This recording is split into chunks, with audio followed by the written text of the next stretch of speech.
So history is going to be made tonight in Toronto. For the first time in NBA Finals history, we have a game outside of the United States, and the people there in Canada couldn't be more excited, or so it seems. But let's find out as we go to the sixth, where Blake Murphy of The Athletic is joining us right now. Hey, Blake, give us an idea. Just how excited are the people there about having an NBA Finals there in Toronto?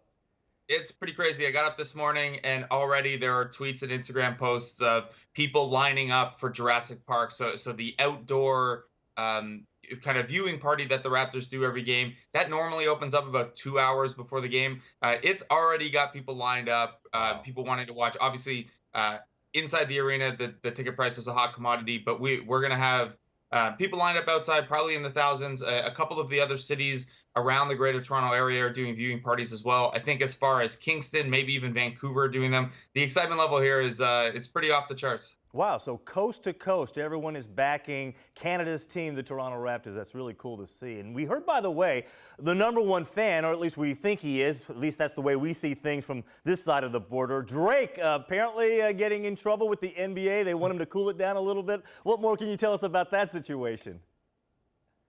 Yeah, I don't know. I think the Drake stuff is what it is. It's some people get a real big kick out of it. Some people don't care for it. I think it's pretty harmless as long as he's staying off the court and things like that.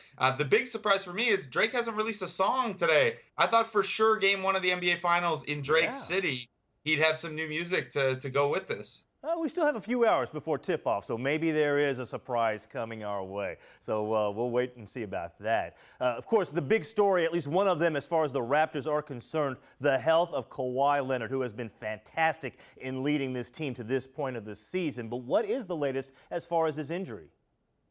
Yeah, so the team's not, being specific about it. We know that it's a knee thing. We know that it wasn't 100% during the Milwaukee Bucks series. Obviously, the way he played, especially in Game 6, it's not holding him down too much. But it seems like something that is going to be a continued talking point.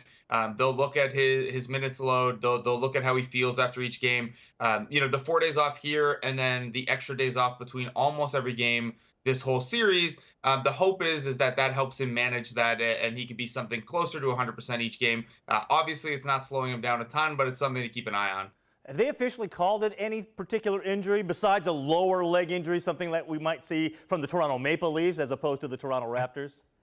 No, the Raptors are generally pretty tight with their injury information anyway. And then because he hasn't hit the injury report, because there's been no question of whether he's going to play each game, they're keeping it pretty quiet. I don't know if there's something structural, if he just needs a longer stretch of rest or what, but they're not mentioning specifics at all. Oh, but he's going to play. I mean, there's no doubt about that. So, yeah. Don't worry, Raptors fans, or for that matter, any bettors out there. Yeah, there's no concerns there. The Raptors won both regular season matchups against the Warriors. What might be a big takeaway from that might lead to something here in this series? Yeah, I think it's tough in general because one meeting Steph Curry and Draymond Green missed, the other meeting Kawhi Leonard missed. So you don't have, Kawhi and Steph haven't played against each other yet. You don't have this great sample. The Raptors didn't have Marc Gasol yet. I think you look at some of the individual matchups, though, and maybe that's where you look to gain information. We know that the Raptors are probably going to have Danny Green on Klay Thompson a lot. We know that the Raptors will trust Kyle Lowry and Fred VanVleet on Steph Curry, at least initially, based on what they've done in the past in those matchups. So I think for Toronto, it's a small sign of encouragement. You beat the Warriors, you beat them at Oracle without Kawhi Leonard by 20 points, no less. So I think they'll probably use that as a little bit of confidence. But big picture, I don't think you can say that Toronto has Golden State's number or that we know that much about how a 5-on-5 that Kawhi Leonard and Steph Curry are both involved in is going to play out. Hey, Blake, throughout this postseason, we have seen, even within games, sometimes between quarters, where Nick Nurse has made some adjustments that really helped his team win that game or do better, at least in that particular quarter. What has impressed you most about the things that he's been able to do? Yeah, I think he's had a really strong, he's not a rookie head coach, but he's had a pretty good first NBA season. And throughout the year, there was a lot of, there's the load management to deal with, there's injuries, there's a trade, and it was hard to get an idea of what exactly he wanted his team to look like. And over the course of the last 3 series, we've started to see that. We've started to see why they built a defensive identity around versatility and the ability to switch and guys have guys guard multiple positions. We've seen him kind of tweak the rotations and the substitution patterns of his stars on the fly. Those are, not crazy difficult things, but they're things that not every coach nails. And he nailed those in the back half of the Philly series. He nailed them in the Milwaukee series.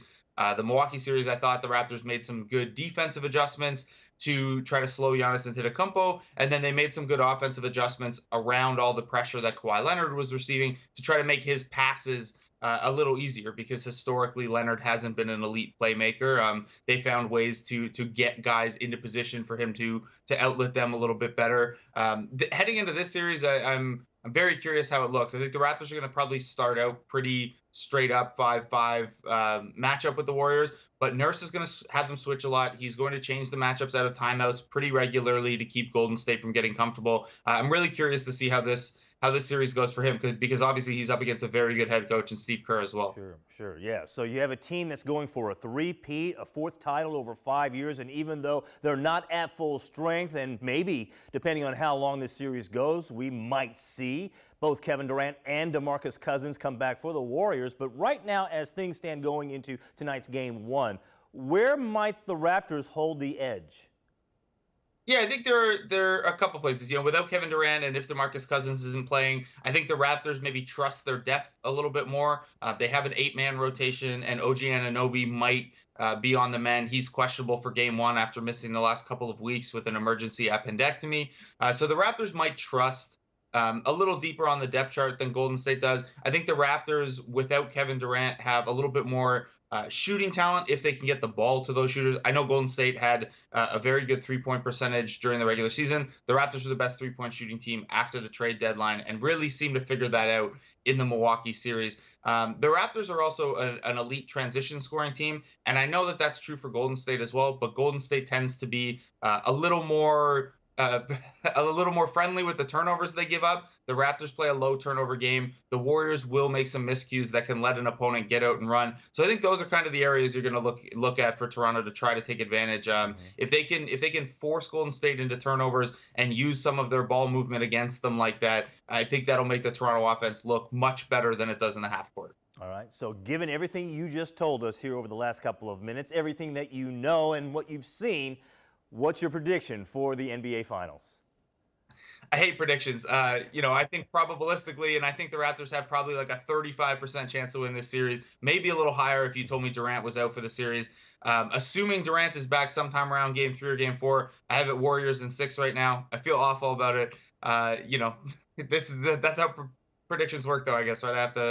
I have to make this a Warriors in 6, but I think the Raptors really do have a chance here. Yeah, I wouldn't mind seeing 7 games, and I have no rooting interest. I just want to see a longer series, knowing that this is going to be the last games of the NBA season. But I tend to agree. You're probably right on that as far as the Warriors in 6. But we'll see, and hopefully we'll get a chance to talk to you a little bit later here in the series, Blake. Excellent stuff, and we appreciate the insight, and have fun. Thanks for having me on.